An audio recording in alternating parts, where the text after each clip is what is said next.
But I want you to listen to what Carrie Lake said on Fox over the weekend, because she was asked about Doge, and I want you to listen to what she would sacrifice, because she is such a patriot when it comes to Doge, and the fact that she would maybe be okay with losing her job. I don't even know what her job is right now, by the way, but have a listen to this. Yeah. Thankfully, the president has brought in some really good fighters to D.C., people who don't want to become permanent creatures. I'm just as happy to doge myself out of a job and go on and help President Trump in another way. But he's brought in people who want to get the job done, and these judges are trying to stop us from getting the job done. In the end, we will prevail. It's going to take a little bit of time, and it's unfortunate that these judges don't care more about America and the will of the people. I'm willing and happy to doge myself out of a job. First of all, what job does she have besides wearing the Donald Trump knee pads 24/7 and a failed politician? Can anybody tell me what she does for a living right now? Instead of making these Fox News appearances constantly and again wearing the Trump knee pads, what the hell does Carrie Lake do for a living? She used to be in the news business, and then she tried and failed as a political candidate, and she's an election denier. What the hell does she do? And think about how complicit she is and what an imbecile she is, just a despicable human being, in the fact that she knows that there are so many people that have lost their jobs around the country. They don't have the luxury to be able to pick up the phone to call Orange Orangutan for a job. They're farmers. They're people that own small businesses, people that have lost everything.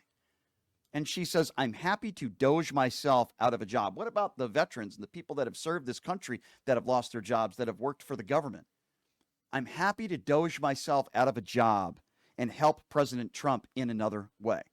Well, yeah, just continue to wear the Donald Trump knee pads, Carrie Lake, and wipe your mouth, because that's what you do 24/7. You do nothing for America. You do nothing for the American worker. You hurt Americans by giving them less confidence in our elections. You're an election denier. You're a liar, and you're scum of the earth. That's what you are, Carrie Lake. And then there's Senator Kennedy. And listen, Senator Kennedy, another guy, another MAGA moron that is dumb as a doornail. I call him Forrest Gump II.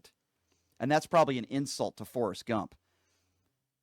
But Kennedy was asked about how the president has defied all these court orders and how the president has defied the Supreme Court 9-0 decision in bringing Mr. Garcia back to the United States of America. It's amazing to me to listen to these MAGA Republicans curl themselves up in a pretzel when they call themselves constitutionalists, and listen to Senator Kennedy try to do that over the weekend. You've said that you will call out President Trump loudly if you think he is not following federal courts and the orders that they have. The Supreme Court has made some statements about what the administration should be doing with respect to getting Kilmer Obrego Garcia back from El Salvador. They've admitted that was a mistake. You've talked about them making a mistake with that, too. But federal judge Paula Zinnes does not think this administration is complying with that order. Here's a little bit of her order from April 22nd coming down on the Trump administration, saying there's been a continued mischaracterization of the Supreme Court's order. She's used the word specious. She said there's been willful and intentional non-compliance. Now, the president's legal team sees that order to facilitate and effectuate his return differently, clearly, than Paula Zinnes, the judge, sees that. What do you think the Supreme Court meant, and do you think the administration's in compliance? I don't think President Trump has defied any federal orders. I don't know what these judges expect the federal government to do. Bukele has said he's not returning Mr. Garcia. Mr. Garcia is not coming back to the United States, ever. I don't think the federal courts can direct the executive branch to go in and try to take Mr. Garcia by force. I don't think President Trump has defied any federal orders at all, even though the Supreme Court has ruled 9-0 to bring Mr. Garcia back. I don't think he's defied any orders because I'm a MAGA imbecile who also wears the Donald Trump knee pads. No, let me set the record straight for this idiot Kennedy, okay? There's a lot of Kennedys that are idiots these days, okay? Senator Kennedy being one of them. Now, Trump was ordered by the Supreme Court to facilitate Garcia's return to the United States. That's not an opinion. That's a fact. By the way, very conservative court.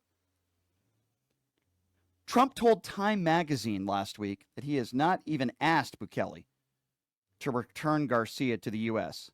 That is what we call defying a Supreme Court order. The court order remains valid until it gets executed, period. That's how court orders work in this country.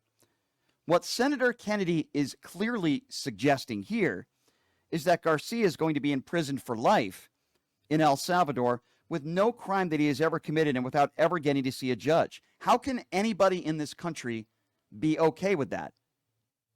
Period. How? How could anybody be okay with that? Senator Kennedy is an imbecile. And if Joe Biden, or any Democrat for that matter, didn't give anybody due process, Republicans would be extremely angry, except for maybe the Republicans that don't want brown people in this country, which, by the way, appears to be most. It's disgusting and it's despicable.